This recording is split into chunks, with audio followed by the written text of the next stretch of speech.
Assalamu alaikum wa rahmatullahi wa barakatuhu. My dear children, this is the continuity of unit number 14. It is regarding agents of pollination, mainly for cross-pollination from one flower. The pollen should be carried to another flower. In that case, certain agents should carry that pollen from one flower to another flower. Otherwise, it cannot be carried. Pollens cannot move by themselves. Due to that reason, we need agents of pollination. Naturally, there are three agents there, three principal agents there. One, it is animals. Second, it is wind. Third, it is water. Once you go to the plants that are pollinated by animals, they are described by the word zoophilous plants. Zoo stands for animals. Philous mean interest or love. So zoophilous mean animal loving plants. That's how it is meaning. So animal loving plants mean they are attracting the animals to get pollinated by the animals. To do that one, certain features should be there in the flower. One character, fragrance. A good fragrance should be there, good smell should be there. It should be a large flower, then only the insect can go into the flower and collect the pollen and come out. Colorful flowers should be there that will be attracting the insects towards them. Among the organisms in this world, insects, birds, and human only have color vision. All the other animals don't have color vision. So this color vision for the insects is given for them to be pollinated by animals. And next it is having nectaries. They secrete a sugary solution called nectar, which is very much useful for the food of the insects. Targeting that one, they go there. And pollens being sticky, in that case, the pollens will get attached to the, it's not, we can't tell the word attract, it's get attached to the surface of the insect's body. And for the sticky stigma, the pollen has to finally deposit on the stigma, and that stigma should be a sticky stigma. Okay. And stamens and stigma are located in such a way that they are easily contacted with the animals. If the stigma or stamen cannot be easily contacted with the animal pollination by animals will be unsuccessful. Certain flowers have shapes to cheat the insects. That means they look like some attractive shapes will be there, thinking certain food item, they will go near to the flower, which is helpful for the pollination. You are given these examples in the syllabus book: passion fruit flower, winged bean flower, and Kathuru Murunga flower. These ones are given to you as example.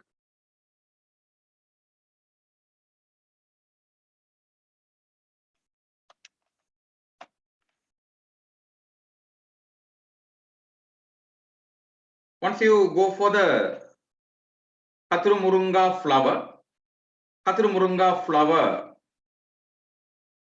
will be in various colors. Some Kathuru Murunga flowers are white in color, but same time colorful ones are there, pink color, red color, okay, yellow color ones are there. These kind of white ones also can be seen, right? So Kathuru Murunga is one example given to you. Another one, it is passion fruit flower. Passion fruit flower is also a beautiful flower. Okay, it's a wonderfully colored purplish flower it would be, right? You can see the passion fruit flower, and that is attracting the insects towards them. Okay, that is passion fruit flower. And the third, it is winged bean flower. Okay, so the third, it is winged bean flower. The winged bean flower, we search for that also. So winged winged bean flower. Okay, it is like it will be looking like this. It has a bluishness, okay, to attract the insects. So various colors are there and other qualities are there. So passing adaptations in plants for animal pollination, we are coming to adaptations in plants for pollination by wind. In this case, those pollens are going to be carried by the wind. To do that one, flowers are born at the apex of the plant. Okay, a simple example you can see, that is in example male flower of corn plant. Okay, it is born on the top of the plant to distribute the pollens easily to the air. Second, large amount of pollens are produced. Large amount of pollens, because we are very sure that insect will move from one flower to another flower, but we are not sure that wind will move from one flower to another flower. So large number of pollens increases the chance for pollination. Pollens are very small and lightweight, that is helping the pollens to float in the air. Stigma is branched. Stigma is branched and flowers are in inflorescence. All these ones are given to you. Among these, I want to speak about branched stigma. Branched stigma in wind pollination. Branch stigma in wind pollination. Okay, stigma will be a branched one. Okay, several hairs like things will be there. Okay, several hairs like these things will be there. So this is helping to catch the pollen coming in any direction. We don't know in what direction the wind will bring it. So it's a branched stigma. Okay, it should be there. Flowers being in inflorescence mean lots of flowers. Okay. Okay, flowers in inflorescence. Inflorescence.